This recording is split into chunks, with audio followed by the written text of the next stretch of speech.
I know you're slanging it right now because I am.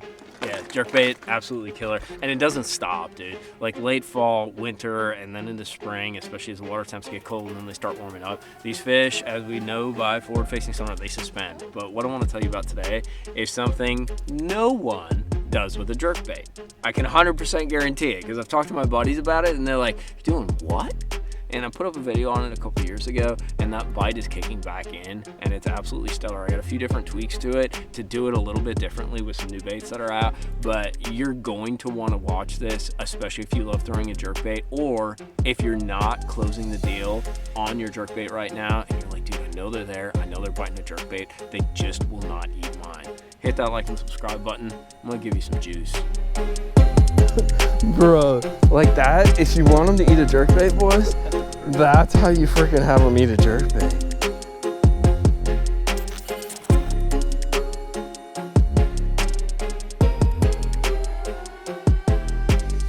Every little technique tweak comes with a problem, right? Like you have a problem and you solve it. So here was my problem. I got fish schooling around me everywhere, dude. They're blowing up over there on like a grass flat, right? It's maybe like, I don't know, 3 to 6 feet deep. So I'm throwing a spook at them. Freaking, I get them to bite like one here and there, but I'm not like closing on a lot of them. Throwing a rig at them. I throw a chatterbait mini. Dude, no dice. So I'm like, man. So I get out of jerkbait. I catch one little rat. And I'm like, catch a rat. Same thing starts happening. They're blowing up. I'm throwing right as they blow up and freaking jerk, jerk, jerk. Nothing happening. So I'm like, you know what? These fish are super active. They're chasing bait. Their activity level's at like 170 out of a scale of 100. What do I need to do different? And I figured this out a couple years ago because I had the same situation happen to me where you have these schooling fish, they're all potted up, they're chasing bait, they're highly aggressive, highly active, and you'd think they'd eat anything that you throw at them, and they will not.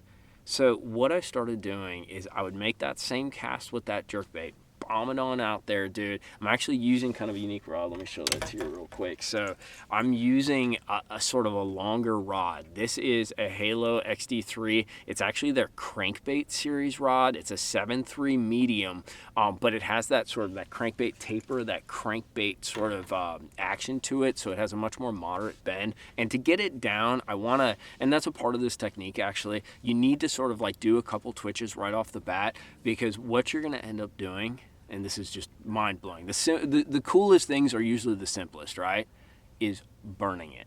So you need to get it down so you don't wash out the bait and bring the bait up to the surface. So you're going to bomb it out there and you're going to twitch it down maybe once or twice just to get it kind of settled in the water, get any slack out of your line. And then you're actually going to take that reel and instead of twitch, you're going to point the rod at the bait and you're going to reel like 5 times, 6 times, like fast, dude. Like you're trying to break the bill off the bait, wash the bill, like freaking just make it go crazy. So here's what happens is the jerkbait, it looks stupid. I'll tell you that right off the bat, but have you ever seen like a shad or a little minnow getting chased? They look stupid too because they're about to be eaten. And the bait sort of, Jacob always talked about it with a chatterbait, Jacob Wall, my buddy from the BPT series, hunting. Right? Like a lure's ability to hunt in the water. And what that means is you have a crankbait, right? You crank it down, it goes straight, and it's like whatever. And then all of a sudden it hits that giant chunk of limestone or that giant shell, and it just darts out to the right, and then it comes back and rewrites itself. So hunting is that kind of action where it has a sort of standard trajectory, but then it just goes ape shit, dude. Like for lack of a better word, it goes crazy, but then it kind of rewrites itself.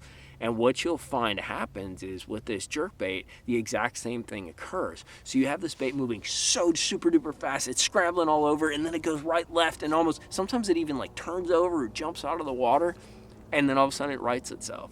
And that's when you pause too. You'll do 4 or 5 reels, you'll pause, kill it, pause for just like a half second, 3/4 of a second, let those fish catch up with it, and like make a decision, 50-50, are they gonna eat it or not? And then you do it again.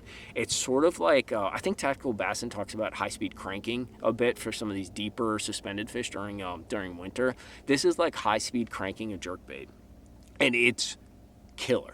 Like, dude, when you have schooling fish that will not eat, like, anything that you put at them, this is killer. And it's something that I've been learning about using with forward-facing and just seeing how these fish react.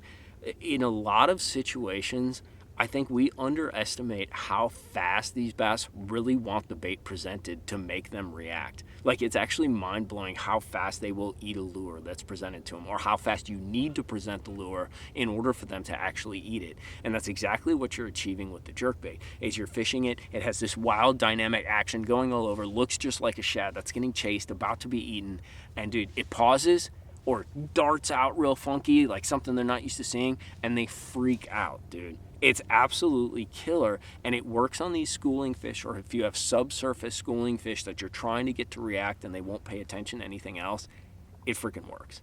What's really interesting about this is I mainly do it with, say, like a Vision 110, your classic like Megabass style bait, a Vision 110, which is their standard kind of shallow running style bait, like that guy right there, or I am doing it with a Vision 110 plus one, which is the little bit deeper version. I will tell you, it works better with the standard 110, but sometimes you have to get it down a little deeper. If you do it with the 110 plus one, you need to reel a little bit slower. You can't do power reels. You can do fast reels real quick, but what ends up happening is if you keep reeling it, this guy, because of the bill, it actually ends up turning up and it gets funky. It's not like good hunting action, it's just funky rolly action. So you got to be a little more delicate with this guy right here.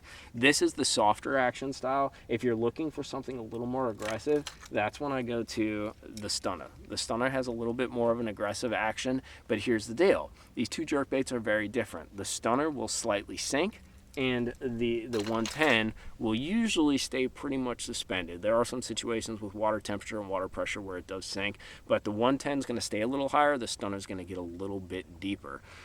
Those are the baits that I do it with, but what's cool is I figured out kind of a little nuance to this technique. So I was on this real shallow glass fat about 2 weeks ago, a week ago or something like that on Gunnersville, and they started doing that schooling thing, right? So they're blowing up left and right. There's all this little tiny bait all around me. I caught a few on a little mini chatterbait, and I couldn't get them to bite the spook. And I picked up, I think, the Dead Man Walking spook too. I picked that one up. I picked up a silent spook. Nothing. So I'm like, dude, I need to do this jerkbait trick. The only problem is they're in that much water. Like, they are ultra shallow, dude. Like, super shallow. There's grass on the bottom. I need a bait that can stay up. So Berkley just came out with this guy. And there is a version by Megabass that's pretty cool, but once again, they're super expensive in that. They're both kind of expensive, but this one's a little more reasonable, and I actually like this guy because it's a lot easier to throw in a bait caster. So this is the 100 millimeter Stunner. It's basically the smaller little brother of the full-size Stunner. It sinks a little less. I know the 112 Stunner, it definitely has a slow rate of fall. This one does not sink nearly as quickly as that, which basically means it doesn't sink at all. It has a smaller profile, ever so slightly, but what's nice is it's not as tiny as the Megabass, the Junior 110, which I usually throw on spinning rods, but when you're using spinning rods, it's really hard to burn a bait that you're kind of twitch and burning in that. You can do it with a jig and minnow, but it's a lot harder with a build style bait on a spinning rod. So what this guy allows me to do, it's a little heavier, and I can throw it on this medium action, my standard jerkbait rod, that Halo XD3. It's a 721, just SLX on there with 12-pound fluorocarbon. I can't bomb it, but if I set myself up right with the wind, I can slang it pretty well. And what's cool with this thing is the bill seems to be a little less deep diving than the 110. The 110 Junior, which I can show you right here if I can get it out. So if you look at the 110 Junior versus this guy, the 110 Junior has a little deeper cut. It's a little more angle into the bill right there, and what ends up actually happening with that 110 Junior is it dives slightly deeper, right? This guy tends to stay up a little higher, so I was actually able to fish that in 2 to 3 foot of water, 2 foot of water, and keep it above the grass, especially if I kept my rod tip slightly up or pointing and doing that pointing and reeling. And bro, they absolutely freaking smoked it. I watched what it did on forward facing, and what was really cool is it would dive down when I was reeling it. So it would dive down like that, and then when I would stop the reeling, or when I would hit that 5th rotation, it would kind of just do this roll and cut back up a little bit. So it actually, as it's diving down, I'm like, oh crap, it's gonna hit the grass, it's gonna eat a bunch of grass. Right at the end, it would curve up, and then it would stay above the grass, and that's when I would kill it, and that's when they would eat a lot of it, dude. Like, it was burning, you kill it, it rolls up for a second, and then they eat it. Almost like, you know, on the glide bait when you do that pause and it's about to turn and they freaking smoke it.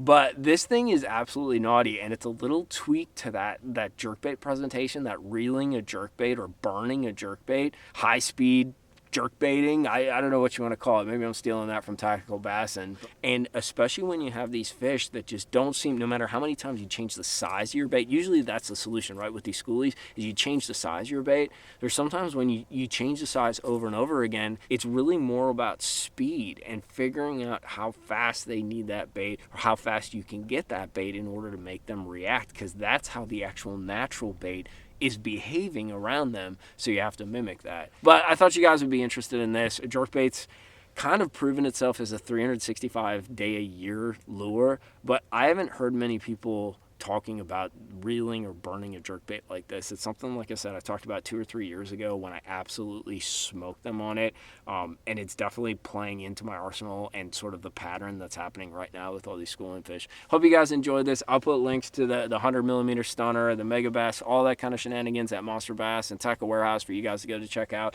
Let me know if you've experienced this, when you actually can't fish a bait fast enough, or you have to fish your bait so fast to get these fish to react, and if you tried reeling a jerkbait, dude. It's absolutely a killer, and if you haven't, you need to. I will check you guys later. I am going to go fishing.